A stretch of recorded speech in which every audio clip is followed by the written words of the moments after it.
দান ছাড়া আর কোন কাজ স্বর্গ লাভের সহায়ক?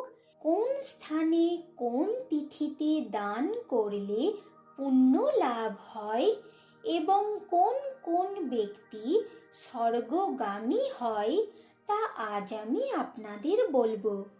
কারো সাথে ভালো মনে ভালো কথা বলা, কারো সেবা যত্ন করা, মধুর কথা বলা, প্রকৃত অতিথির মতো যত্ন করা, এসব কাজে মানুষের মানসিক অবস্থার উন্নতি হয় এবং তা স্বর্গ লাভের সহায়ক হয়ে ওঠে। যে প্রকৃত দানী, যার মধ্যে দয়া মায়া মমতা গুণগুলি বিরাজমান, সেই ব্যক্তি অবশ্যই স্বর্গ লাভ করে।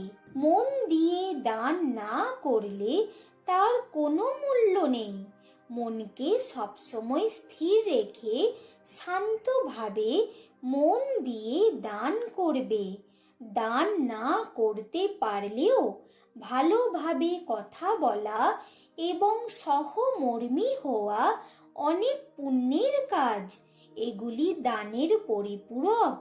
কাশী, কুরুক্ষেত্র, গঙ্গার ঘাট, অমরকণ্টক, শ্রী পর্বত প্রভৃতি স্থানে দান করলে মহাপুণ্য লাভ হয়।